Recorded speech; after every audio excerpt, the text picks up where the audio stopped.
Alright guys, how's everybody doing today?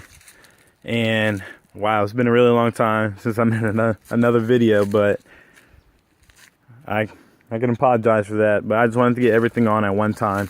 Instead of making a lot of individual videos, I just wanted to make kind of one long one. So with that being said, we're just going to get right back into it. So ride quality again is good.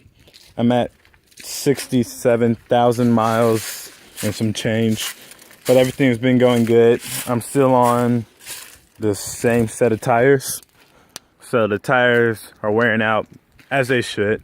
They're not wearing out too quickly and anything like that. So that's all good. And we're just gonna get back right into it.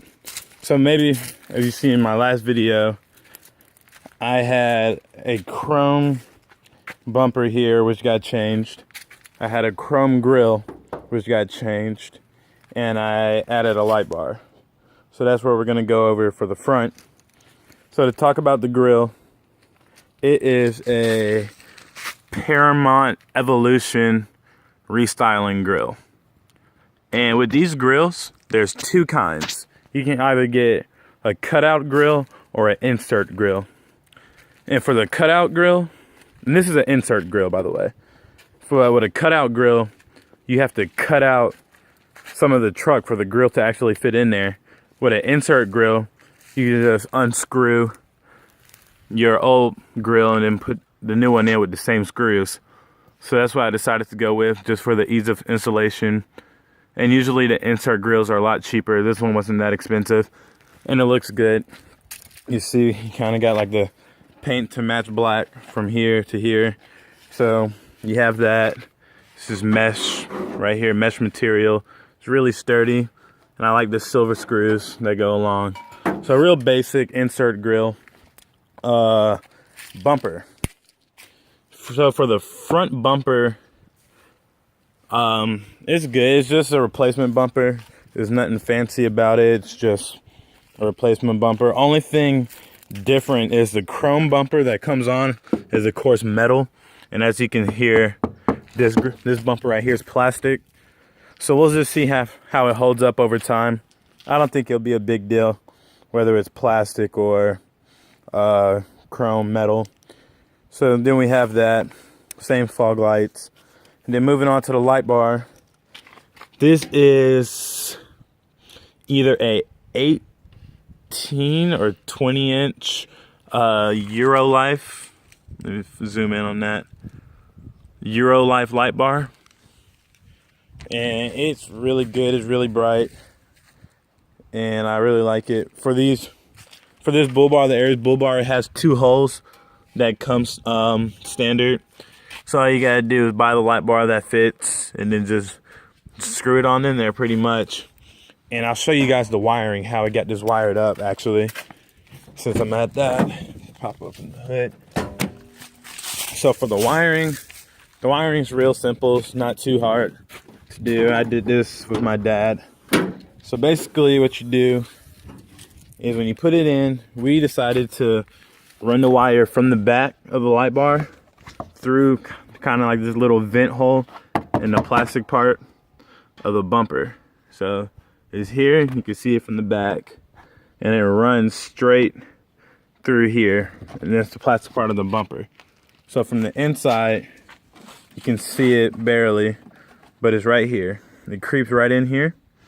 And then from here, we ran it through this little space right here onto the back. And right now, there's a whole bunch of wires in here, because I have wires for my halo lights, and I have the wire for this light bar. And for the wire for this light bar, it's a two light bar capacity one. So right here, there's like an extra little switch or whatever. So that's like if let's say I wanted to get a light bar on the roof of my truck. Instead of having to buy a whole nother wiring set, I could just attach that light bar to the same wiring as this one down here. So I don't have to buy a new wiring set. So we ran that through here. And then you can see all of the wirings right here. And this is the wiring to the battery. And so then from here, to get it inside the truck, there's a little hole right here. You can see the wire right there. So we ran the wire right through there. And coming to the inside the truck, we ran it out right here, and you can see this is a switch.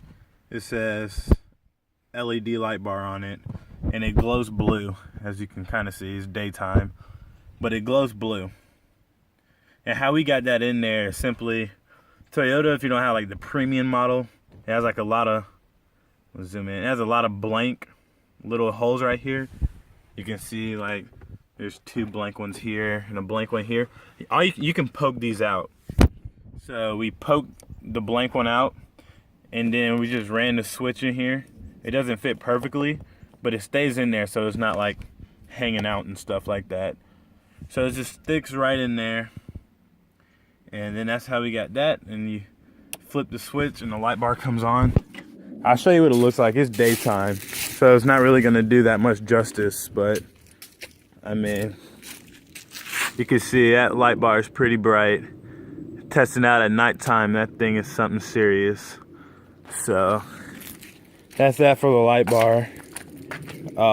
It's good quality light bar. It's not Rigid Industries expensive, and it really gets the job done as far as that's concerned. So I'm happy with it.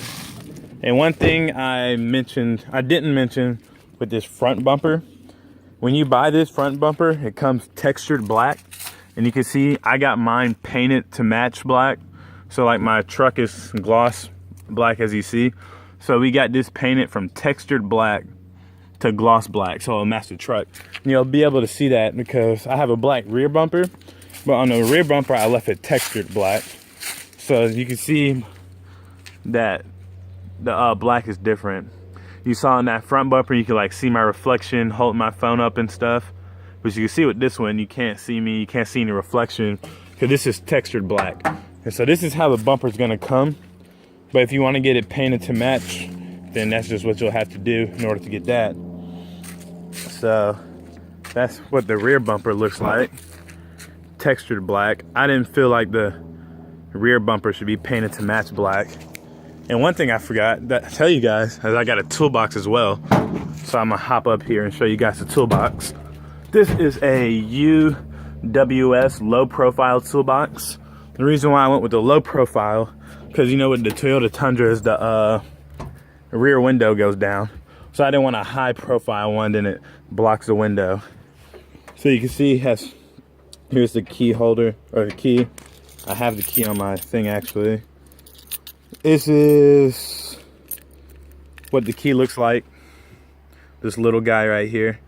This is the key to the toolbox. So when you open it on up, and you see there's a lot of space in here. I don't have much in here right now. Only thing important is my tow strap and my toolbox. Everything else is just kind of whatever. But you can see it's pretty deep. It's sturdy. It comes with a little tray here. You can slide that around. And it's just, I mean, it's a really cool setup. And for the outside of my truck, honestly, I'm pretty much done with it. You know, this came a long way since we first got it. When we first got the truck, you know, there was nothing on it. We paid for a lift kit, bumper, all that stuff. So it has a lot of sentimental value, and I really like it where it's came. So as far as the outside is concerned, I mean, this is pretty much my build, and I'm done with it for the outside. I'll do some interior stuff, but I mean, I'm just so happy to have this thing, and I love it so much. So thank you guys for watching, and see you next time.